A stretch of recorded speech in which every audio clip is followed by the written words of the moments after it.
Sean bienvenidos todos a esta sesión número 8 ya. ¡Wow! ¡Qué rápido va!, ¿no? 8 días, y en 8 días hemos avanzado muchísimo en el conocimiento de lo que es este alimento que sacia la vida del ser humano, que es la Biblia, ¿vale? Bueno, pues el día de hoy, no sé si recuerdan, aquellos que estuvieron desde el principio en la primera sesión, se mencionó que aparte de los 4 temas importantes que abarca este libro, que es la Biblia y su origen, estructura de la Biblia, características de la Biblia y descripción general de los textos bíblicos, habíamos agregado 3 temas adicionales, uno que eran las 5 solas y su validez ante la Biblia, los nombres de Dios en la Biblia y los consejos para meditación y memorización de la Biblia. Entonces, hoy justamente nos toca entrar al tema de las 5 solas o 5 sola y su validez ante la Biblia.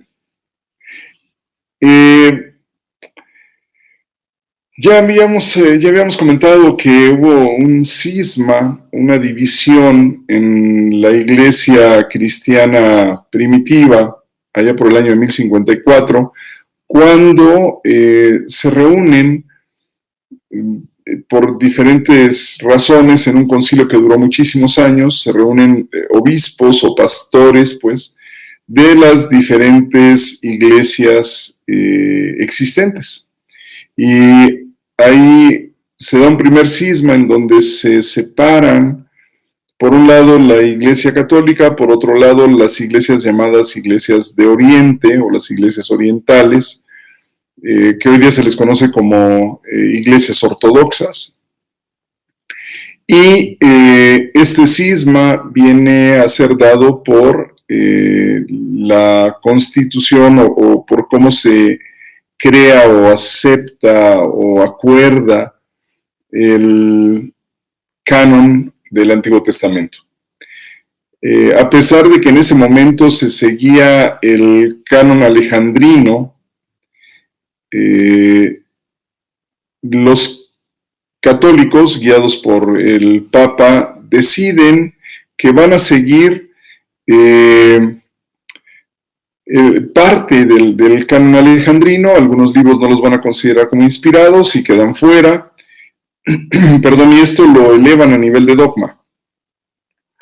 Y al hacerlo así, entonces, pues obviamente quienes no lo siguieran, pues quedaban de alguna manera excluidos.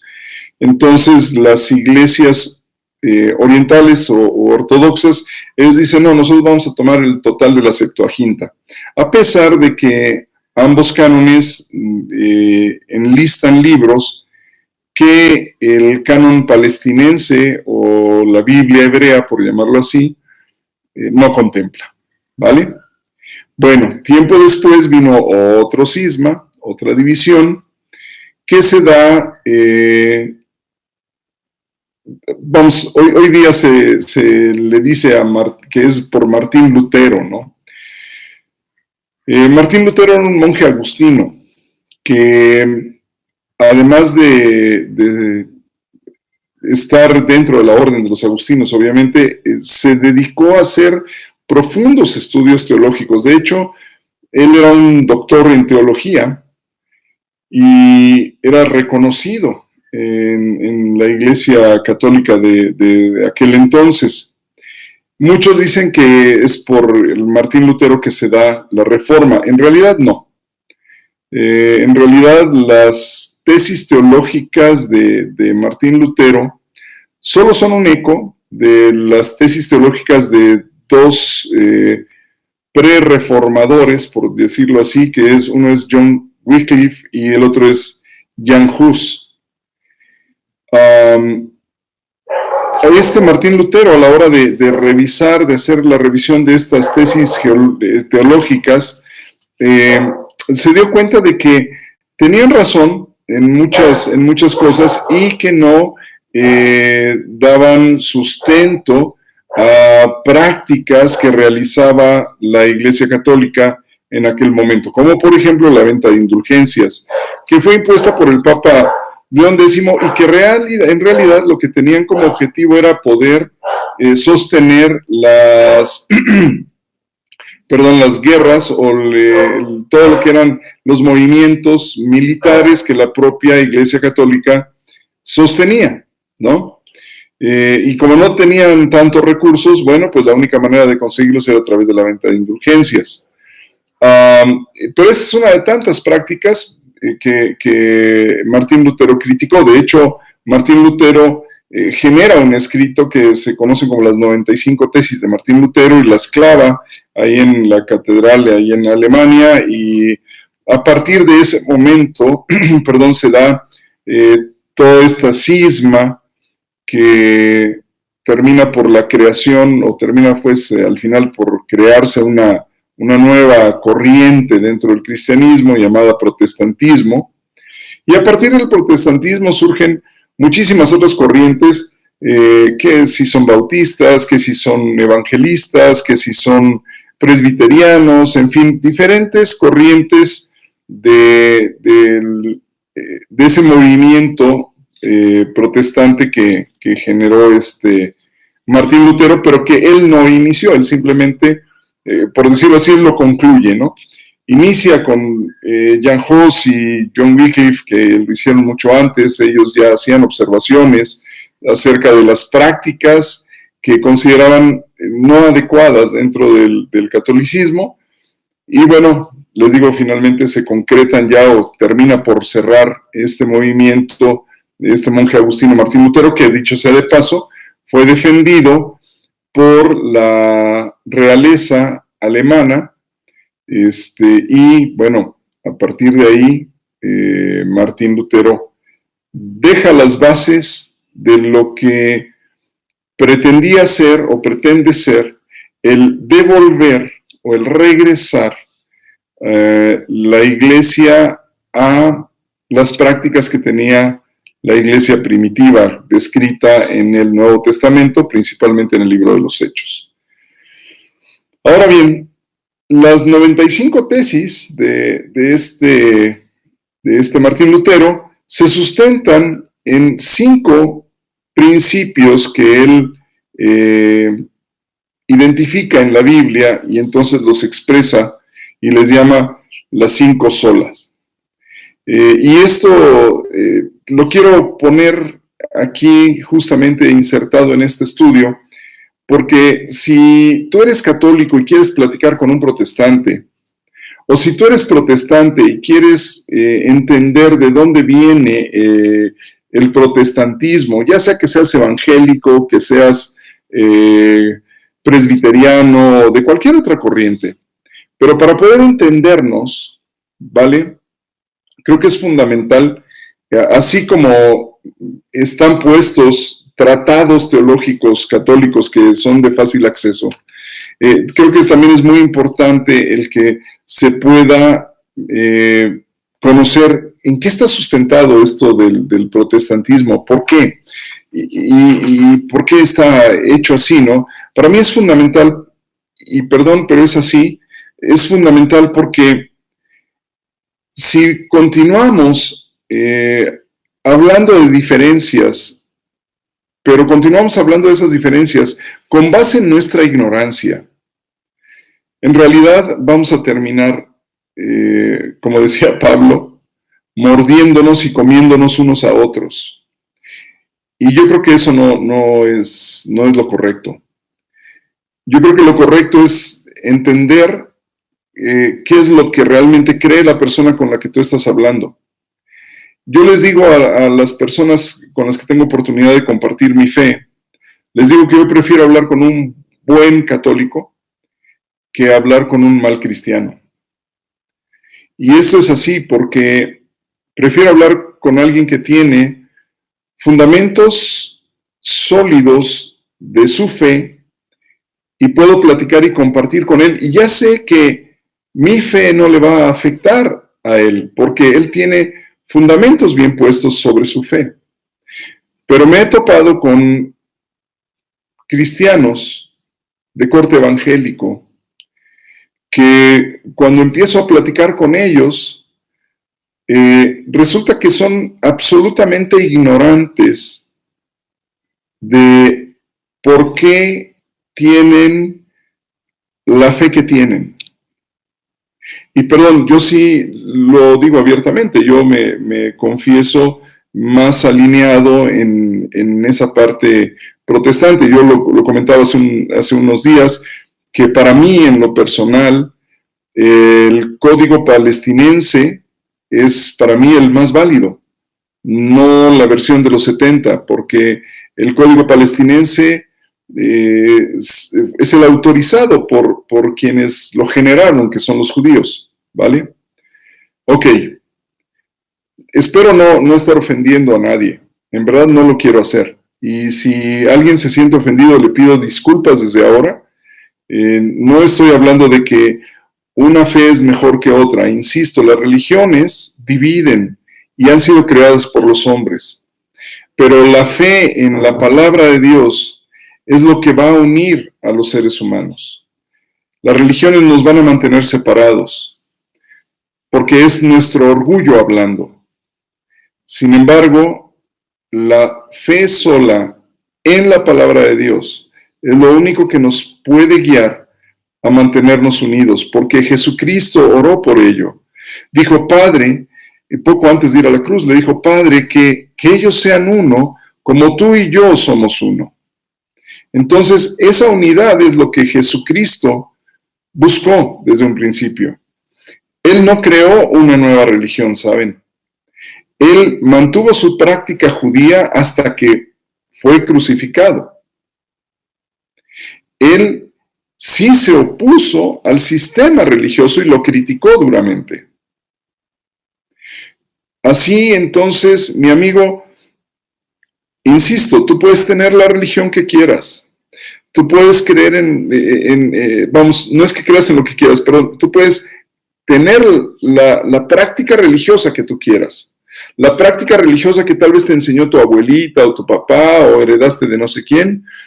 Perfecto. Pero permíteme invitarte a tener una relación personal con Dios, a que abordes la Biblia y que desde esa perspectiva la apliques a tu vida. Esa es mi invitación, nada más. No estoy buscando adeptos para una secta, no estoy buscando seguidores para un movimiento novedoso, porque, perdón, me gusta lo que escuché en alguna ocasión decir a un predicador, dijo, si es nuevo, no es bíblico, y si es bíblico, no es nuevo. Y es así. Yo lo único que estoy haciendo es compartir el conocimiento que Dios me ha permitido adquirir al estudiar su palabra, ¿vale? Y por eso les estoy invitando a esto. Por eso también me atrevo en este momento a presentarles cuál es el fundamento del protestantismo para que quede claro y entendido. Y así, si tú eres católico y hablas con un protestante, ya puedes entender de dónde viene y hacia dónde se dirige en esa fe. O si tú eres ortodoxo, tú vas también a poder entenderlo. Y va a ser más fácil y más cómoda la convivencia, porque una vez que tú conoces qué es lo que guía a una persona, es más fácil poder conversar con ellos, en lugar de mantenerse el pleito, ¿no? Les decía yo, por ejemplo, disculpen la palabra, pero es ridículo para mí que entre un católico y un protestante se peleen porque en el Antiguo Testamento hay más libros en una que en la otra. Y entonces dicen, tu Biblia es la falsa. Y el otro dice, no, tu Biblia es la falsa. Y perdón, ya vimos que no es cierto. Se tomaron decisiones en algún momento y unos siguieron el canon palestinense y otros siguieron el canon alejandrino en el Antiguo Testamento. Se acabó la historia. Vamos a desmitificar esas cosas y vamos a dejar de pelear. Tal vez discutiremos con otras cosas, tal vez la doctrina de uno es diferente, tal vez esos puntos serán todavía de discusión y de diferencia, perfecto, pero que no sea nuestra preciosa Biblia la causa de que nos estemos peleando, porque entonces en realidad estamos mostrando que somos unos ignorantes. Así es que, mis queridos amigos, no seamos ignorantes, seamos conocedores de la palabra. Y más que eso, como lo veíamos ayer o antier, seamos hacedores de la palabra. Pero bueno, para ir entendiendo en qué se basó el protestantismo. Bueno, son 5 temas que son la base de lo que Martín Lutero discutía, ¿vale? El primero de ellos se llama sola escritura, o solo la escritura.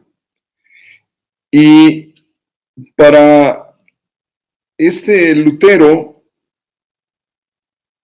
no se requería ninguna otra cosa como autoridad espiritual.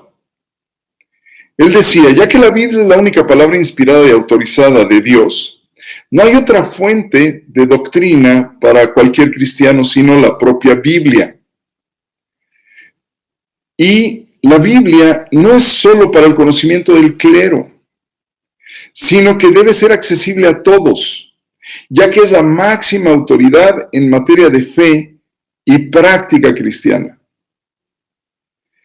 También señalaba que era la palabra de Dios la que establecía los artículos de fe.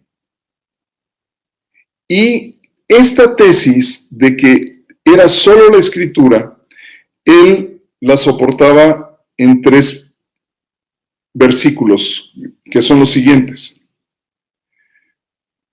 En la segunda epístola de Pablo a Timoteo, capítulo 3, versículo 16, dice, toda la escritura es inspirada por Dios y útil para enseñar, para redarguir, para corregir, para instruir en justicia.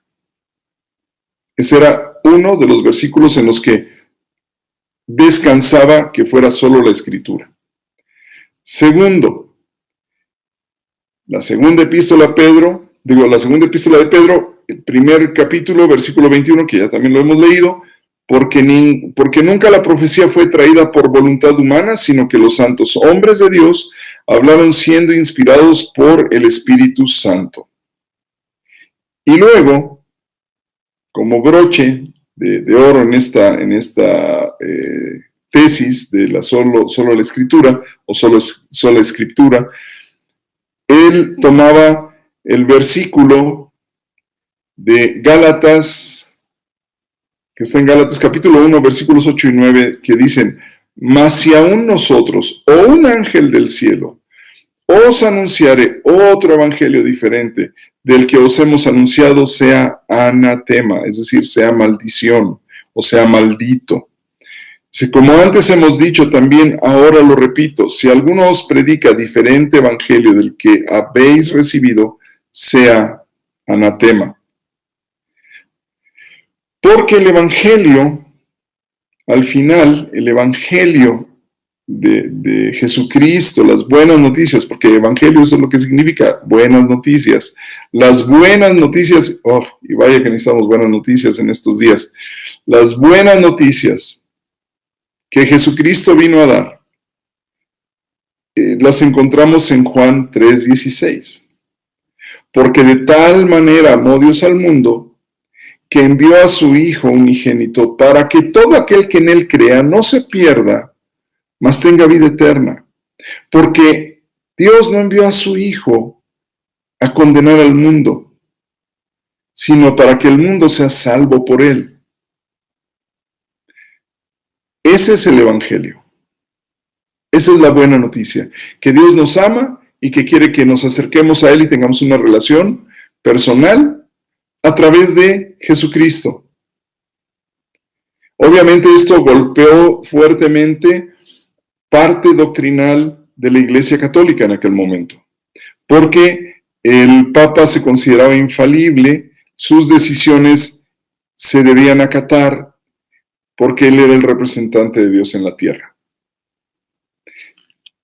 No estoy para juzgar ese punto doctrinal, yo lo respeto, tengo amigos católicos con los que convivo sin problema, pero este es el punto de fundamento para las otras 4 tesis que presenta Lutero.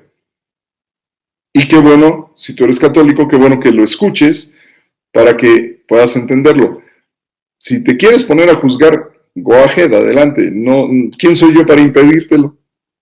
Me encanta uno de los ilustrados franceses, ¿no? Voltaire, si no mal recuerdo, que era el que decía: podré estar en desacuerdo con lo que dices, pero defenderé hasta la muerte el derecho que tienes de decirlo. Y creo que ese nivel de respeto es el que debemos de tenernos. Más si nos llamamos cristianos. Será uno cristiano católico, será otro cristiano evangélico o protestante y será otro cristiano ortodoxo. Deberíamos de respetarnos. Al final de los siglos, en el momento en el que venga el juicio final, se verá quién tuvo razón o no. Y yo estoy seguro, estoy plenamente convencido de que habrá cristianos católicos que van a pasar sin problema y van a llegar a los pies del Señor Jesús. Y habrá cristianos ortodoxos que van a pasar también sin problema y van a recibir los premios, la corona y lo que Dios tiene para ellos. Y habrá muchos cristianos protestantes que van a pasar también. Pero también habrá muchos de los 3 que no van a llegar. Aún así te llames protestante.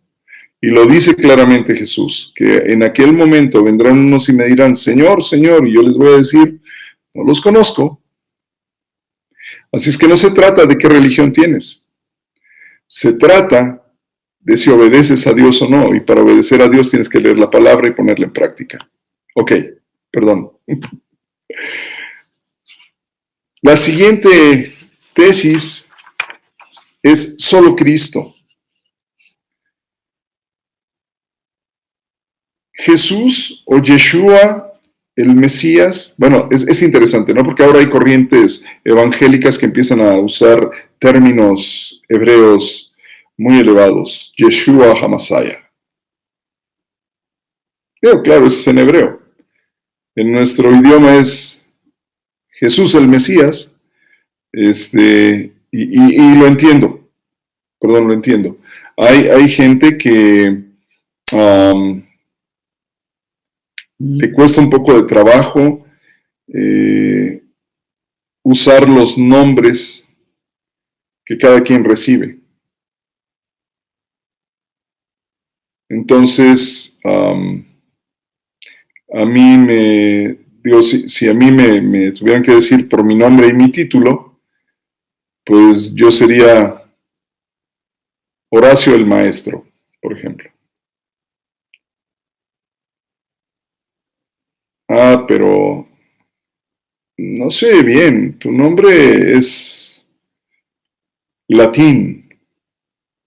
Entonces te tendríamos que decir Horatius Magister.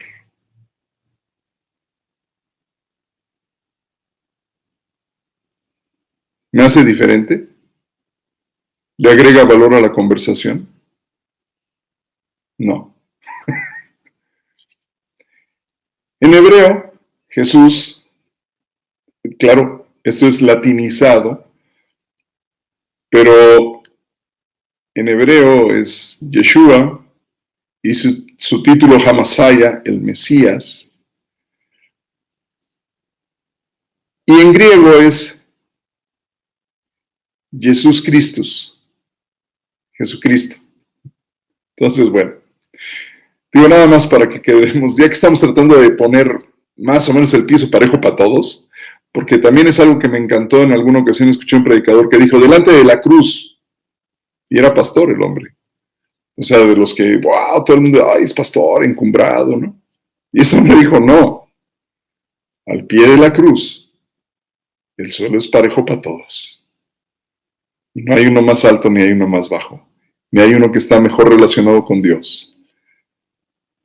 Hace no mucho tiempo también un pastor méxico-americano que llegó a la Ciudad de México, Emerson Nowotny.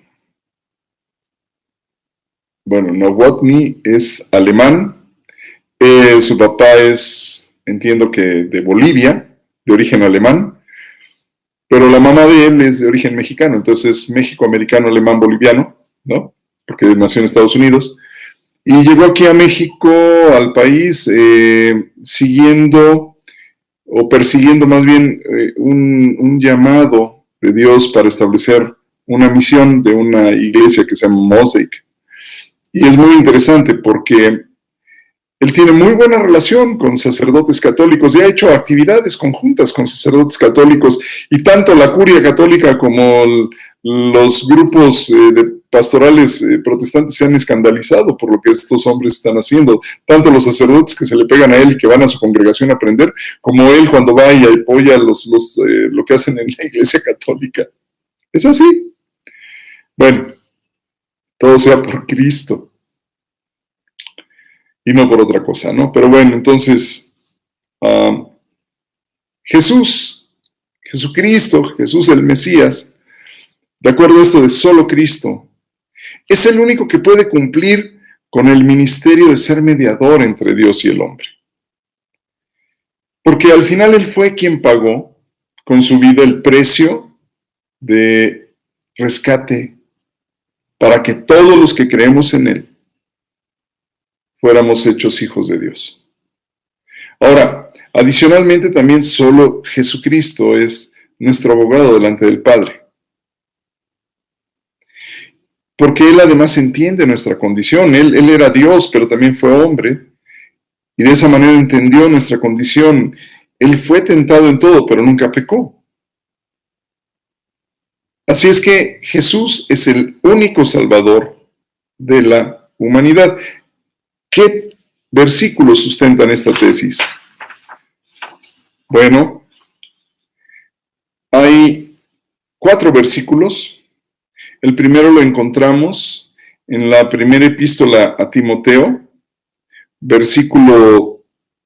capítulo 2, versículos 5 a 6, que dice: porque hay un solo Dios y un solo mediador entre Dios y los hombres, Jesucristo, hombre, el cual se dio a sí mismo en rescate por todos, de lo cual se dio testimonio a su debido tiempo. ¡Wow! Porque hay un solo Dios y un solo mediador entre Dios y los hombres, Jesucristo, hombre, el cual se dio a sí mismo en rescate por todos, de lo cual se dio testimonio a su debido tiempo. También está expresado este principio en la primera epístola del apóstol Juan, capítulo 2, versículo 1, que dice: hijitos míos, estas cosas os escribo para que no pequéis. Y si alguno hubiere pecado, abogado tenemos para con el Padre, a Jesucristo el justo. También está puesto en el libro de los Hechos, capítulo 4, versículos 11 al 12. Este Jesús es la piedra reprobada por vosotros los edificadores, la cual ha venido a ser cabeza del ángulo, y en ningún otro hay salvación, porque no hay otro nombre bajo el cielo dado a los hombres en que podamos ser salvos. También encontramos algo más en el Evangelio de Juan, del apóstol Juan, capítulo 14, versículo 6, que dice: Jesús le dijo: yo soy el camino y la verdad y la vida. Nadie viene al Padre sino por mí. Así entonces, estos versículos apoyaron esa tesis de que solo Jesucristo es el único mediador y es el único Salvador, y fuera de Él no hay nadie más. Hay quienes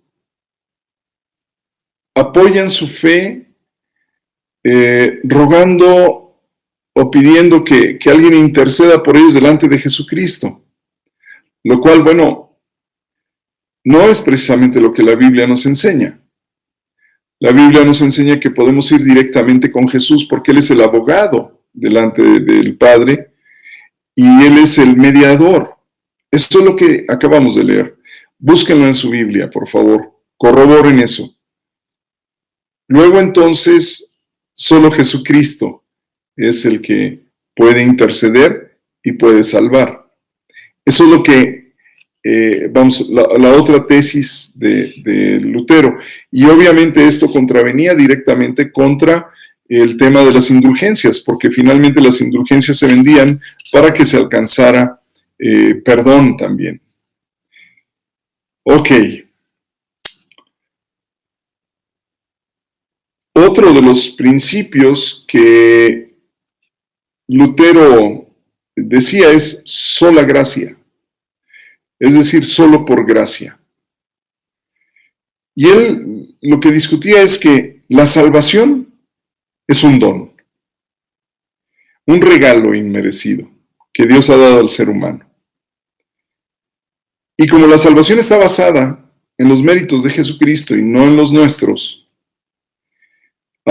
ningún ser humano puede ganarla, no puede obtenerla mediante obras. No hay manera de que uno pueda justificarse delante de Dios.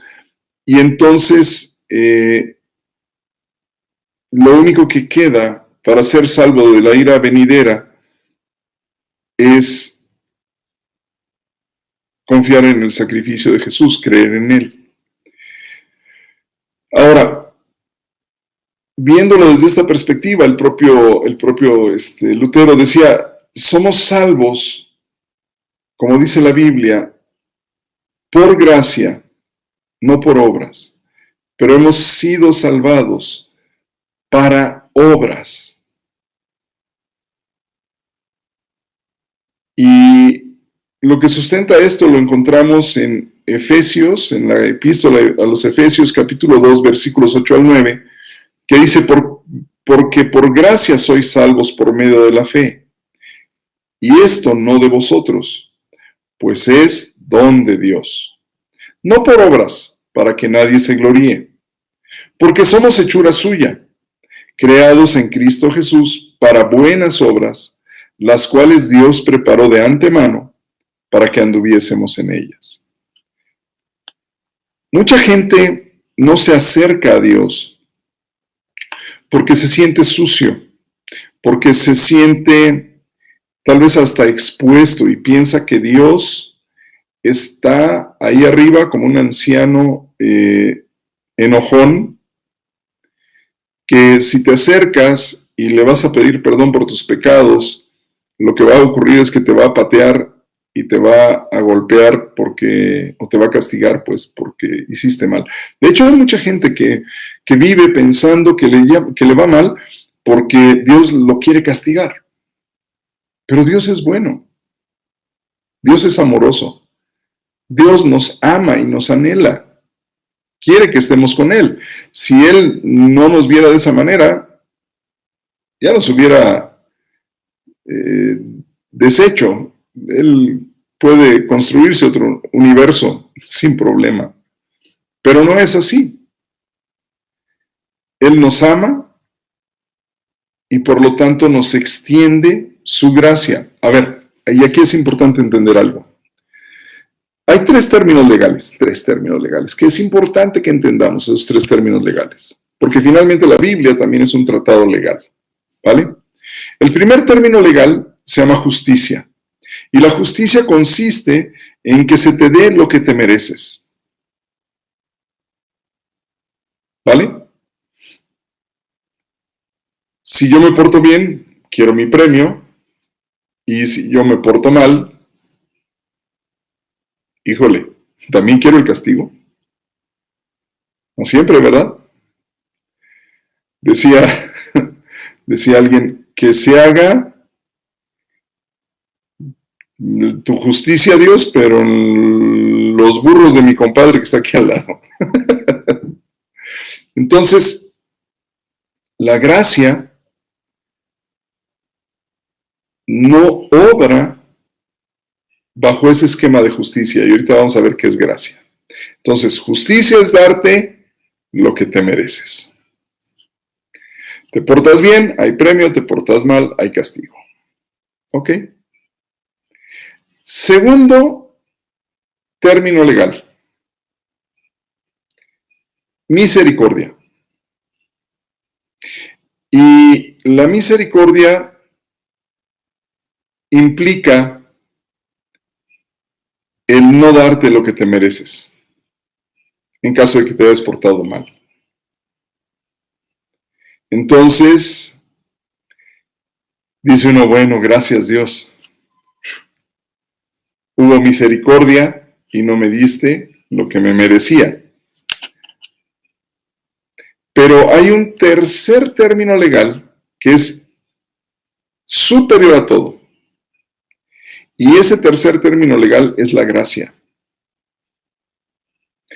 Gracia, por eso incluso todavía hoy se usa cuando tú vas al banco y obtienes un crédito o cuando tú compras una casa a crédito, en fin, hay contratos que contemplan ese periodo de gracia, que es un periodo en el que no te cobran los intereses. Bueno, ¿qué es la gracia? La gracia es darte lo que no te mereces. A ver, ¿cómo? Sí. La gracia es darte lo que no te mereces. Dios es un Dios justo, sí, pero es un Dios que nos ama y muestra su amor en la parte de obrar hacia nosotros con misericordia. Y por misericordia vino Jesucristo. Jesucristo, como Dios Hijo, en su infinita misericordia fue a la cruz a morir por nosotros para que hubiera perdón de todas las faltas que hemos cometido, de todas las ofensas que hemos cometido en contra de lo que Dios ha establecido como correcto. Y perdón, yo no soy quien para decirle a Dios, estás incorrecto. Este es su universo. Él me permite vivir aquí en su universo. Es como si yo me voy a Estados Unidos y le digo a las autoridades allá, pues tu constitución está mal. ¿Quién soy yo? Si me están permitiendo vivir allá, me sujeto a esa ley. Si Dios me está permitiendo vivir aquí, me sujeto a sus leyes. O le voy a decir, estás borracho, tú hiciste la ley de la gravedad, estás mal. La ley de la gravedad es lo que nos mantiene marchando en orden en el universo. ¿Me explico? Ok, entonces, en su infinita misericordia nos manda Jesús, con la intervención de Jesús, logramos todavía algo más grande. No solo se perdonaron los pecados, que eso ya con eso sería suficiente. Eso ya es misericordia. Pero no paró ahí. Dios fue más allá. Y llegó al nivel de la gracia.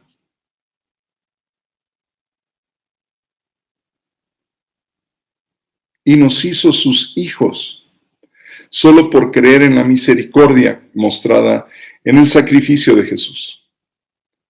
Y el sacrificio de Jesús, allí en la cruz, fue para cumplir con la justicia que exigía el propio Dios. El ser humano fue creado, después de que fue creado, fue engañado por el enemigo de Dios, pero Dios sabía que éramos inocentes, que fuimos engañados. Como género humano, fuimos engañados. Y Dios, entendiendo claramente que habíamos sido engañados, obró en justicia, porque la propia Biblia dice en esa parte del Pentateuco donde están las leyes, dice que la paga del pecado es muerte, y el que peca muera irremisiblemente, es decir, no hay manera de que lo puedan rescatar. O sea, no hay otra salida, solo la muerte.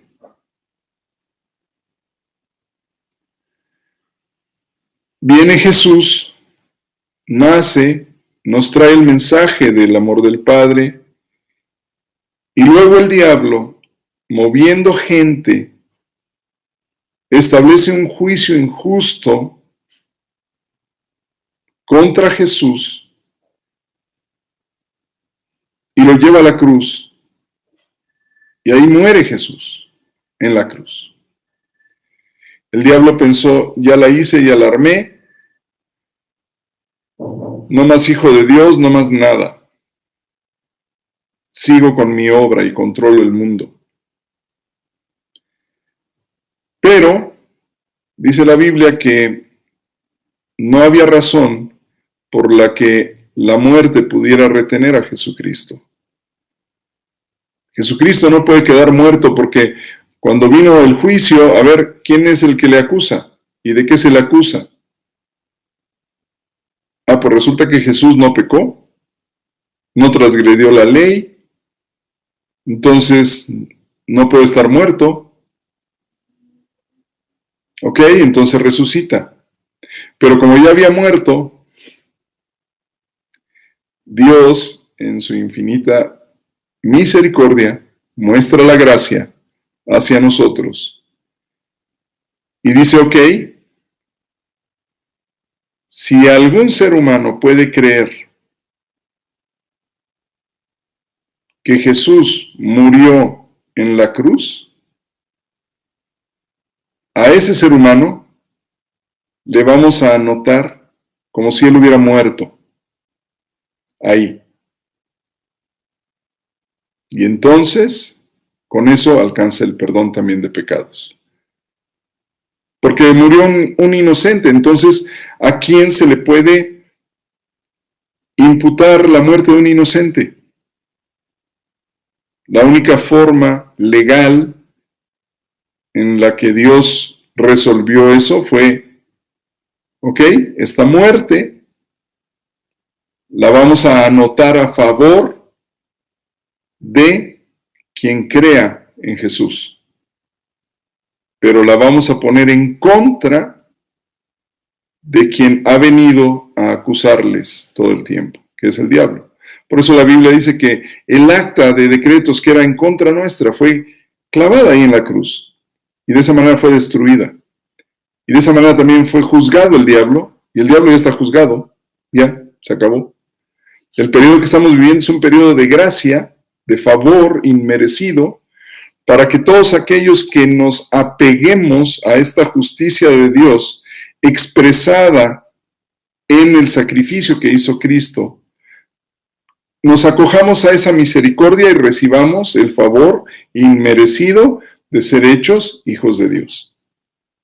De eso trata el Evangelio. Espero haber sido claro. Y si no, vuélvanlo a ver. Pero es así. Y es solo fe. Ahorita lo vamos a ver porque es el siguiente. Ok. Pero entonces la gracia es eso, es recibir el favor inmerecido. Algo que no te mereces, que no hiciste nada para merecerlo, pero que Dios te lo dio. Y lo único que te está pidiendo Dios es que camines en las buenas obras que Él ya preparó de antemano. ¿Cuáles son esas buenas obras? Que obedezcas su palabra, que ames a tu prójimo como a ti mismo. En fin, hay varias cosas que están puestas ahí en la Biblia. Adicionalmente, les decía que no nada más está en Efesios, sino adicionalmente también nos dice la palabra de Dios en la epístola a Tito, capítulo 3, versículo 5, dice, nos salvó no por obras de justicia que nosotros hubiéramos hecho, sino por su misericordia, por el lavamiento de la regeneración y por la renovación en el Espíritu Santo. ¡Wow! Fíjate nada más todo lo que logra aquel que cree en Jesús. Y si tú hiciste la oración que hicimos el otro día, si tú lo hiciste y le entregaste tu vida a Jesús, alcanzaste esto, alcanzaste esta misericordia. Dice, nos salvó no por obras de justicia que nosotros hubiéramos hecho. No hay nada que podamos hacer para ganar el amor de Dios. Dios ya nos ama. ¿Se acuerdan que dice, pues yo no tengo que rogar nada al Padre porque Él les ama?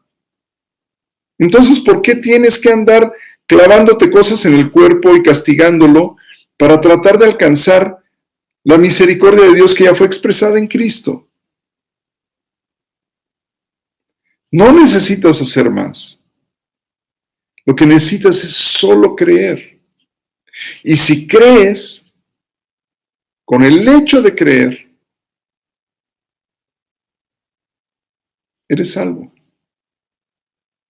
Alcanzaste la misericordia, dice aquí. Y lo que sigue, y es hermoso, es el lavamiento de la regeneración. ¿A través de qué? A través de la palabra, porque también la palabra dice que es agua. Decía Jesús, ustedes ya no necesitan que yo los lave.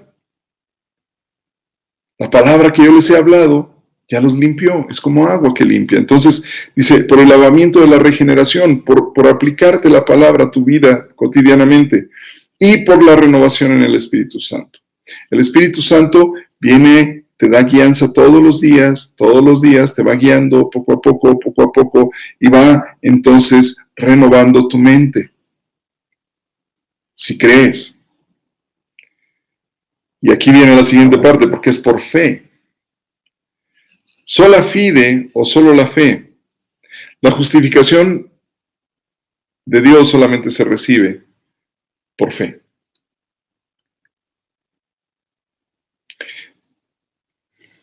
Dios te va a declarar como una persona justa o justificada. Es decir, una persona que su pecado le ha sido perdonado, queda justificado. El por qué obraste como obraste. No por buenas obras.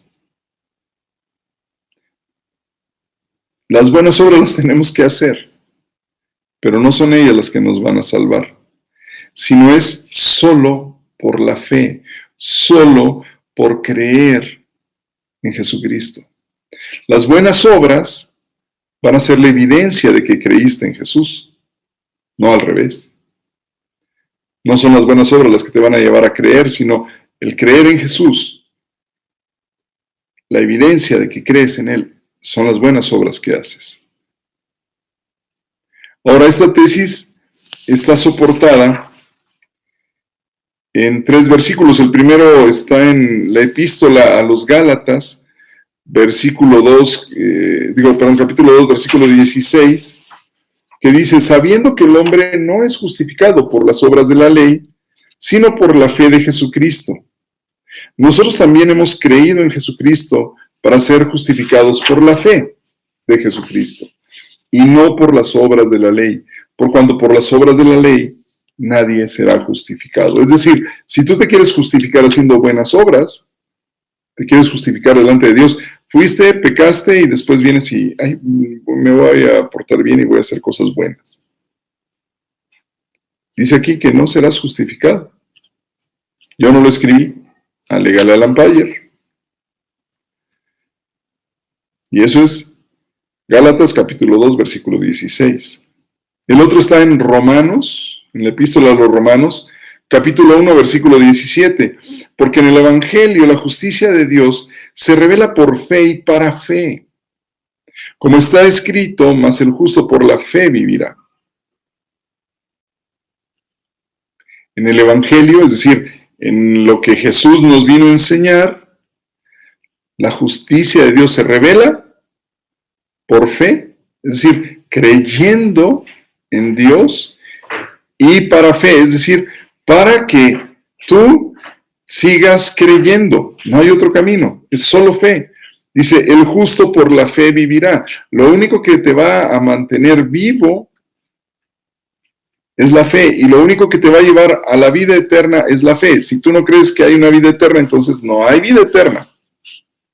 Si tú no crees en Dios, bueno, pues entonces no hay Dios. Pero atente a las consecuencias que esto va a traer. Que si Dios existe, estás fuera de la jugada. Él es el umpire. Por eso les digo yo, ¿no te resultaría más fácil creer en Dios? Es más, si te cuesta trabajo creer en Dios, díselo. Yo me topé con una parte de la escritura de un hombre que llevó a su hijo y estaba enfermo y estaba mal y le dice, maestro, me dicen que tú lo puedes curar, y le dice Jesús, ¿tú crees eso? Y él dijo, sí creo, bueno, sí ayuda a mi incredulidad. Así acércate con Dios y dile, no puedo creer en ti, me puedes ayudar en creer en ti porque yo solo no puedo. Y vamos a ver qué ocurre, ¿vale? La otra parte también sobre la fe está en Romanos 3, versículos del 21 al 28, que dice, pero ahora, aparte de la ley, se ha manifestado la justicia de Dios, testificada por la ley y por los profetas.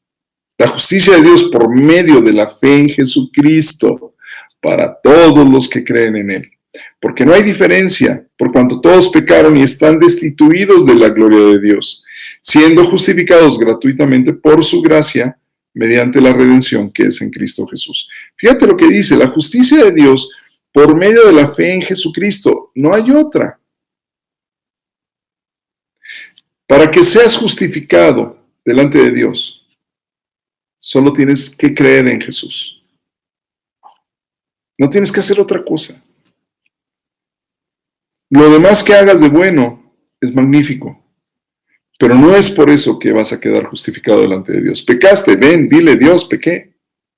Hay pecados que no puedes dejar, dile, Dios, estos pecados me gustan mucho, no los puedo dejar, ¿me ayudas? Porque al corazón humillado y contrito Él no desecha, no lo echa fuera. Quítate la soberbia, humíllate delante de Dios. Y finalmente, mira, me quedan unos cuantos minutos. Finalmente está, solo deo gloria, solo a Dios la gloria. Y decía Lutero, solo Dios merece toda la gloria, la honra y la adoración. Pues Él nos creó, nos salvó, nos adoptó como sus hijos. Porque así lo quiso hacer, por voluntad propia nada más, nadie lo obligó. Así entonces la respuesta más lógica que podemos dar es anunciar sus virtudes a la humanidad entera, y esta tesis tiene 2 versículos en los que está sustentada. El primero está en Efesios 1, versículos 3 al 6, que dice, bendito sea el Dios y Padre de nuestro Señor Jesucristo, que nos bendijo con toda bendición espiritual en los lugares celestiales en Cristo, según nos escogió en Él antes de la fundación del mundo, para que fuésemos santos y sin mancha delante de Él, en amor, habiéndonos predestinado para ser adoptados hijos suyos por medio de Jesucristo, según el puro afecto de su voluntad, para alabanza de la gloria de su gracia, con la cual nos hizo aceptos en el amado. Es decir, tú eres aceptado por Dios si crees en Jesús. Y es adoptado hijo suyo. Aquí hay gente que saca un rollo ahí medio chistoso doctrinal que le llaman predestinación. Te digo algo, todos los seres humanos, todos, estamos predestinados a la salvación, todos. Habrá algunos que lo acepten y habrá algunos que lo desechen, pero esa ya es voluntad de cada quien. ¿Vale? Así es que no de que, es que tú estás escogido. No, tú no eres de los escogidos. Dios escogió a todos, porque Jesucristo murió por todos, no por unos sí, por otros no. El tema es si tú te vas a acoger a esa misericordia, esa gracia que Dios da. Piénsalo. Si no lo has hecho, tal vez es tiempo de que lo hagas, ¿no? El otro versículo que nos refleja esto de solo a Dios la gloria es en la primera epístola a Pedro, capítulo 2, versículo 9, que dice, mas vosotros sois linaje escogido, real sacerdocio, nación santa, pueblo adquirido por Dios, para que anunciéis las virtudes de aquel que os llamó de las tinieblas a su luz admirable. Y bueno, yo a lo que me dedico ahora con esta serie de estudios es tratar de hacer esto, de anunciar las virtudes de aquel que me llamó de las tinieblas en las que yo vivía a su luz admirable. Y espero que tú que escuchas este mensaje, si aún no lo has recibido como Señor y Salvador, si no lo has hecho Señor y Salvador de tu vida, espero que lo hagas. Espero que te rindas delante de Él y digas, no sabía que me amabas. No sabía que me querías perdonar.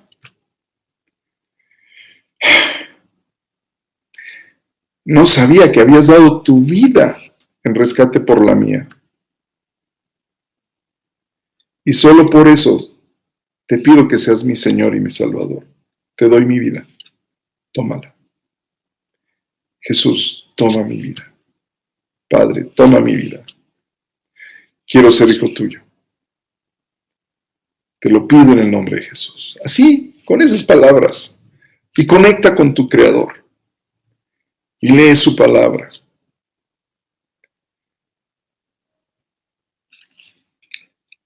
Estas son las 5 tesis que sustentaron todo ese movimiento de Martín Lutero. No te hagas luterano. No tiene sentido volverse religioso. Yo te lo platico porque forma parte de la historia de la Biblia. Pero tienen contenidos tan padres, tan bonitos, tan lindos, ¿no?